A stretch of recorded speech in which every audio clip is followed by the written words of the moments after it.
அனைவருக்கும் வணக்கம். நாம் இன்று பார்க்க இருப்பது மேனகை பூமிக்கு வந்த கதை.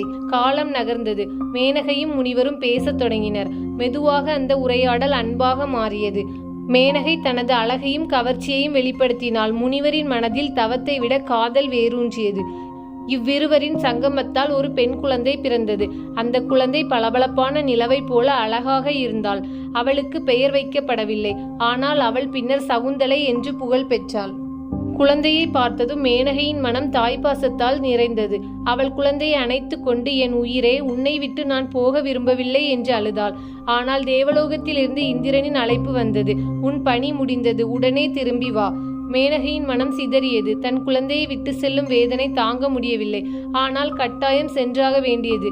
அவள் தனது குழந்தையை காட்டின் அருகே வைத்து கண்ணீருடன் கூறினாள், என் செல்வமே, உன்னை விட்டு நான் செல்கிறேன். ஆனால் நீ உலகத்தையே புகழ்பெற செய்வாய். வானுலகில் இருந்தும் உன்னை ஆசீர்வதிப்பேன் என்று மனமார்ந்த வாழ்த்து கூறி மேனகை வானுலகத்திற்கு திரும்பினாள்.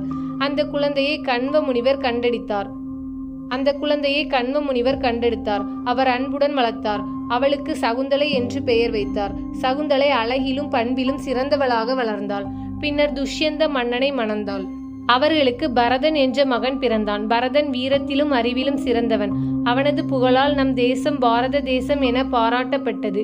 மேனகை தேவலோகத்தில் இருந்தாலும் தனது மகள் சகுந்தலை உலக புகழ் பெற்றதை அறிந்ததும் அவள் இதயம் பெரும் மகிழ்ச்சியால் நிரம்பியது. அவள் பூமிக்கு வந்து முனிவரை சோதனைக்கு உட்படுத்தினாலும் அந்த சம்பவம் உலக வரலாற்றையே மாற்றியது. இந்த கதையில் இருந்து நாம் அறிந்து கொள்ளும் நெறி என்னவென்றால், அழகு, கலை, அன்பு இவை மனதை மாற்ற வல்லவை. சோதனைக்காக வந்த மேனகையின் வருகை பாரத தேசத்தின் தோற்றத்திற்கு காரணமாகியது.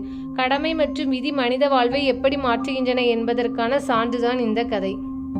தினம் ஒரு கதையில் கதை கேட்ட அனைவருக்கும் நன்றி.